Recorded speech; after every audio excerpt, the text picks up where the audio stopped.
Chapter 8.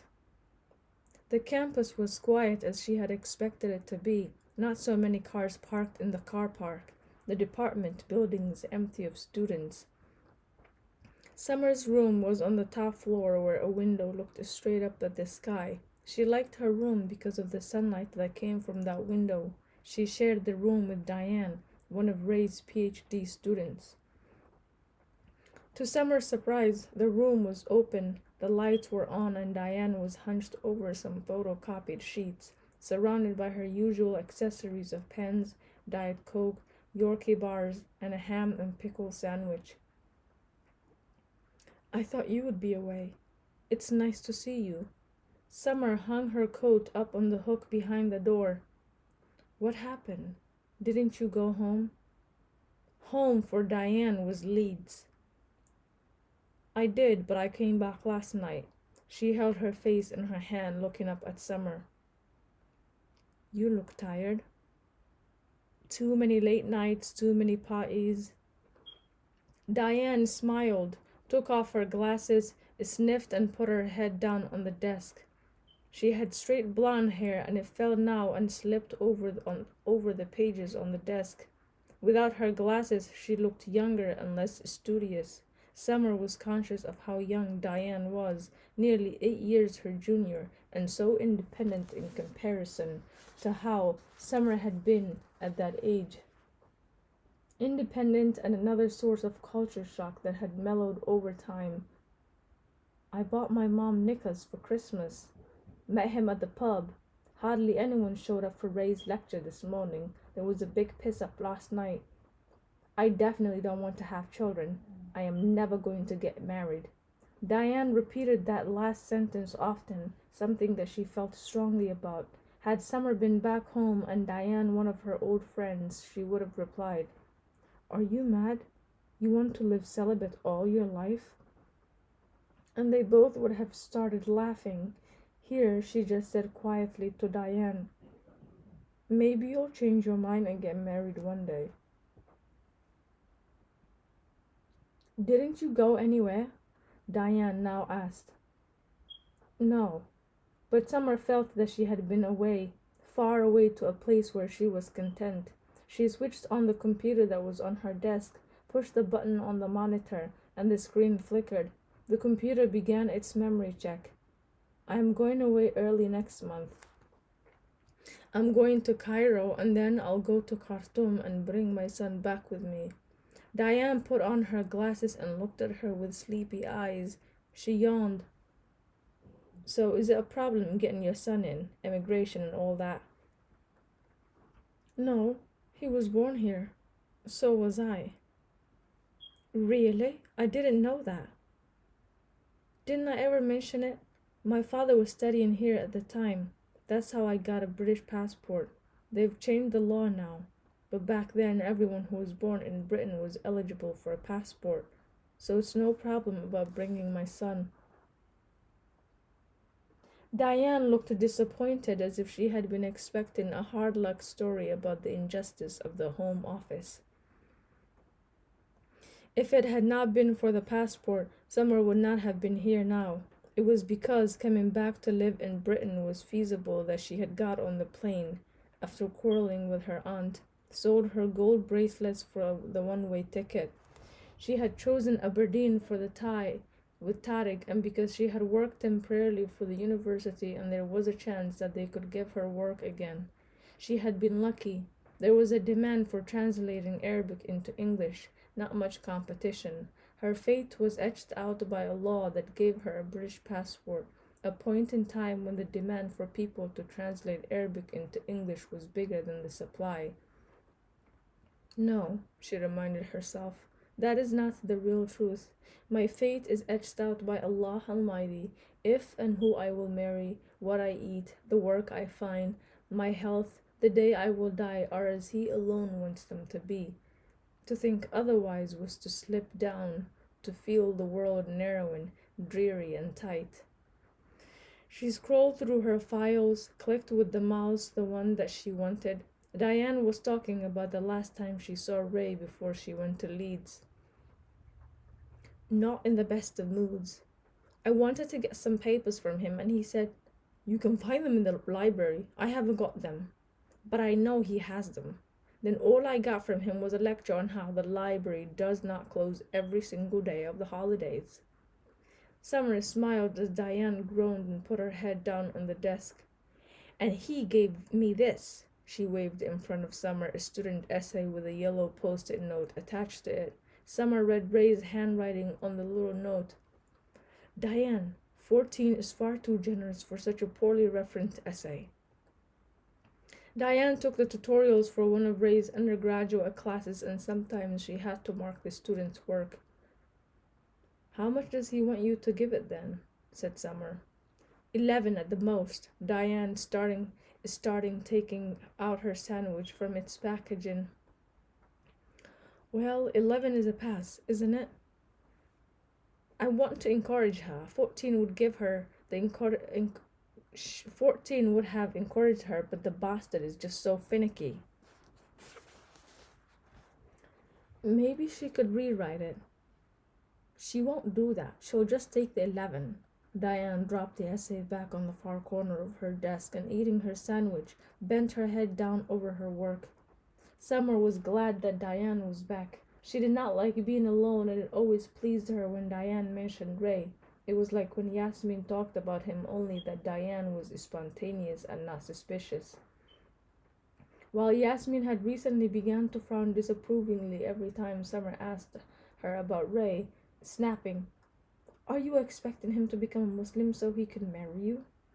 Summer wondered if Yasmin was back from Manchester, where she had gone with Nazim to visit his parents.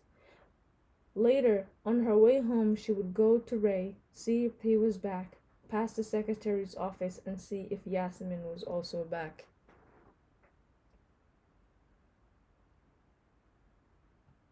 In the afternoon, she went to pray in the small university mosque, a room given over to the Muslim students. It was in another building, older and more beautiful than the modern building where her own department was. She found the room dark and empty. She switched on the lights, took off her shoes, and felt eerily alone in the spacious room with its high ceiling. When it was crowded during term time, everyone just prayed on the carpet, but now she took one of the mats that were folded on a shelf and spread it out.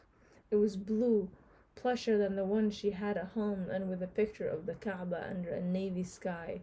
There was more reward praying in a group than praying alone. When she prayed with others, she found it easier to concentrate, her heart held steady by those who had faith like her. Now she stood alone under the high ceiling of the ancient college, began to say silently, "All praise belongs to Allah, Lord of the worlds, the compassionate, the merciful." And the certainty of the words brought unexpected tears, something deeper than happiness, all the splinters inside her coming together.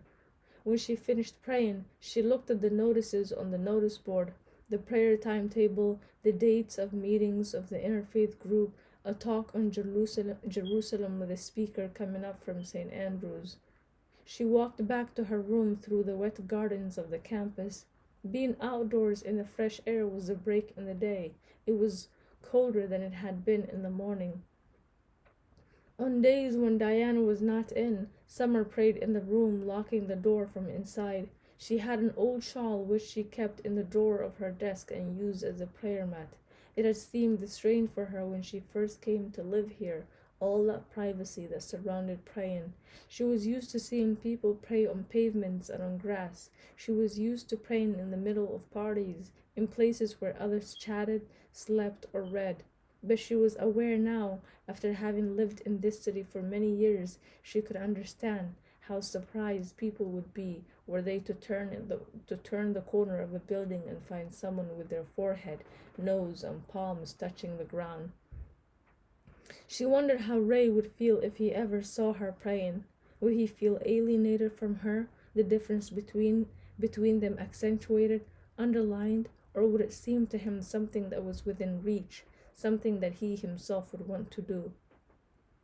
She switched the computer off, and the room lost the steady humming sound that had filled it all day. Diane was at the library, and the room without the computer was silent. Summer was ready to go home and to pass by Ray's office on the way, but she continued sitting. Perhaps he would be different than he had been on the telephone, cooler, more formal, distracted by other things. Maybe the way he talked to her on the telephone was to do with the holidays. These dark midwinter holidays when everything was closed and the days were the shortest in the whole year. Days that fell away from normality, gave way to excess. Diane pushed open the door and came in carrying 2 bars of Yorkie and a packet of crisps. I just met Yasmin at the ref. She dropped her snacks on the desk. She's back then. She's looking real big now. Diane sat down and turned in her swivel chair. Really? Smiled Summer, and then, no thank you, to Diane's offer of a Yorkie bar. She said that Ray's in hospital.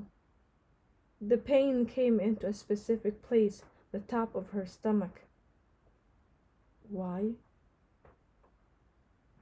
Diane pulled open her packet of crisps. The smell of cheese and onions filled the room. Apparently, some nurse phoned from Forester Hill and said that he had this real bad asthma attack and they're keeping him in because he's also got bronchitis. So, went on Diane, that sounds like a fine start to his year. I don't know who's going to take over his classes next week if he's not back by then. Yasmin kinda thought they wouldn't keep him long. Summer stared at the carpet, an indentation where the chair's leg had stood. He had been coughing on the telephone, coughing and saying that he was feverish, and she had not guessed that it was serious.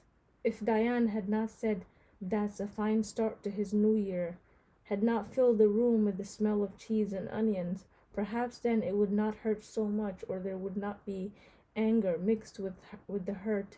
She wanted to say, "You have no manners. You are rude. When someone is taken ill, when there's bad news, there are certain things that must be said, a sympathetic word, a good wish for them. When that person is someone older than you, your professor, someone who helps you, then you should be doubly respectful, not so callous. You're not a child to be so callous." She pressed her teeth together. "Don't speak," she told herself. "You're not allowed to speak like that." She felt the blood gushing to her nose as if she was about to have a nosebleed. She wanted it, the soft pluck noise, the sticky blood released from her nose. "I'll go now," she said, and put her coat on, picked up her bag. "Bye." "See ya."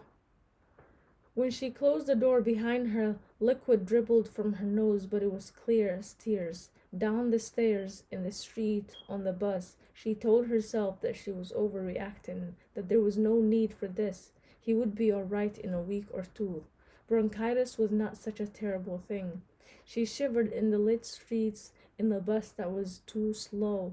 The bus stopped too long at traffic lights. It patiently let people climb in and out. Ordinary life, an ordinary day. The passengers seemed to her to be superhuman, people walking around not lumbered with pain. She did not want to cry on the bus in front of them. She pushed the key into the lock of the building. Loud music, heavy metal, some of the tenants were back. The Christmas break over. A letter from her aunt, colorful African stamps damp with Europe's rain. The post, sluggish during the holidays, was now regular again. She put the letter unopened in her handbag, walked up the stairs. Her room was no longer a hospital room. It had new curtains, a new bedspread. She must not cry. What was there to cry about? Talk to herself. Don't be silly. The music came down through the ceiling, grating, angry. Why were they angry? She couldn't understand. She must get away from the music. She knew where she was going to go. Talk to herself. Stop crying. What is there to cry about? Your eyes will be red. He will see you and your eyes will be ugly and red.